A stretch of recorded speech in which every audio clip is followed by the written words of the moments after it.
Honorable Member Sri Imtiaz Jalil. अध्यक्ष महोदय, 8 मई 2020 की वो सुबह मुझे आज भी याद है, जब सुबह सुबह मुझे फ़ोन आता है और ये जानकारी मिलती है कि 16 मजदूर जो मध्य प्रदेश जाना चाह रहे थे वो ट्रेन के नीचे आकर कुचल कर मर गए। मैं जब वहाँ पर उस जगह के ऊपर पहुँचा जहाँ पर ये मजदूरों की मौत हुई थी, तो वहाँ पर पुलिस वाले थे। मैंने कहा कि कितने लोगों की मौत हुई है, ये बॉडीज़ कहाँ पर किस अस्पताल के अंदर ले जाया गया है। तो मुझे बताया गया है कि ये लाशें अभी भी वहीं पर पड़ी हुई है। लाशों का मतलब ये था कि छोटे छोटे गोश्त के टुकड़े वहाँ पर पुलिस वाले थैलों के अंदर भर रहे थे, ये हालत थी। उस दिन टेलीविज़न के ऊपर ये खबर चलाई गई कि एक्सीडेंट के अंदर 16 मजदूरों की मौत हो गई, लेकिन मैं उस दिन भी कहा था, एक बार फिर से आज यहाँ पर दोहराता हूँ कि वो एक्सीडेंट नहीं था बल्कि हत्या थी, और वो हत्या के जिम्मेदार हम सब लोग हैं जिन्होंने इन मजदूरों को सड़कों के ऊपर छोड़ दिया था। ये महज एक इत्तेफाक हो सकता है कि उसी दिन अखबार के अंदर ये खबर आई थी कि विदेशों में रहने वाले जो भारतीय हैं उनके लिए विशेष प्लेन चलाए जाएंगे। क्या ये मजदूरों को हमने मरने के लिए सड़कों के ऊपर इसलिए छोड़ दिया था कि इनकी याद हमें सिर्फ इलेक्शन के वक्त में आती है, और इनके लिए जो विदेशों के अंदर रहते हैं उनके लिए विशेष फ्लाइट्स का प्रबंधन किया गया था? अध्यक्ष महोदय, मैं मंत्री जी से पूछना चाहता हूं, आज 6 महीने के बाद क्या हिंदुस्तान का एक भी शहर ये दावा करके कह सकता है कि हमारे पास आज पूरे वेंटिलेटर्स है, हमारा मेडिकल इंफ्रास्ट्रक्चर पूरी तरह से सक्षम है?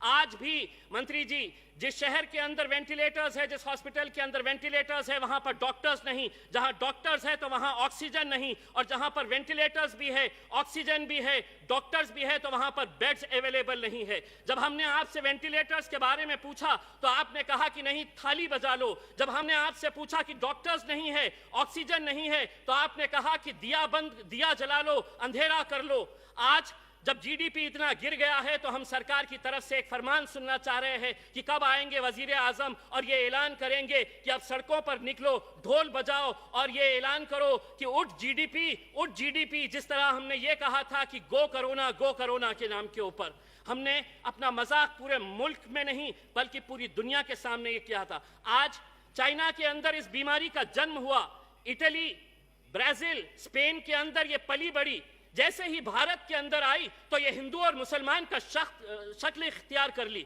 बड़ा अफसोस होता है मंत्री जी हमें, जब इस सदन के अंदर बैठे हुए एक सांसद ये कहते हैं कि ये बीमारी इस देश के अंदर फैली तो तबलीगी जमात की वजह से फैली। अगर कसूरवार कोई था तो उसके ऊपर आपकी सरकार है, आप लीजिए उसके ऊपर कार्रवाई। लेकिन इस तरह ऐसे मौके के ऊपर जब लोगों की जानें जा रही थी, उस वक्त हम हिंदू मुसलमान कर रहे थे। सारे टेलीविजन चैनल के ऊपर यह दिखाया जा रहा था कि यह बीमारी हिंदुस्तान के अंदर फैली है तो एक तबलीगी जमात की वजह से फैली है। अगर किसी की तरफ से कोई गलती थी तो आप बोलिए, आपकी सरकार है। लेकिन हम आपको ये कहना चाहते हैं मंत्री जी, प्लीज कंक्लूड। एक 2 मिनट। अध्यक्ष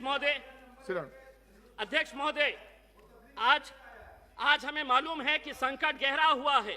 हम सरकार का पूरी तरह से साथ दे रहे। ऐसा नहीं है कि हम विपक्ष के अंदर है तो हम हर चीज की आलोचना कर रहे हैं। आपने मेहनत किए है, कोशिश किए है, लेकिन जिस तरह के जो फैसले लिए जा रहे थे ऐसा लग रहा नहीं था कि ये मुल्क के अंदर लोकतंत्र है बल्कि तानाशाही है कि 4 घंटे पहले आ जाओ, कह दो कि 4 घंटे के बाद देश बंद हो जाएगा, और देश बंद कर दिया गया है। आज अगर यही हालत रही तो अध्यक्ष महोदय 30 सेकंड सिर्फ, आज यही हालत रहा तो देश इस मुल्क के वजीर आजम को देखकर यही कहेंगे कि आखिर हम बोले तो बोले क्या, करे तो करे क्या। वाह मोदी जी वाह।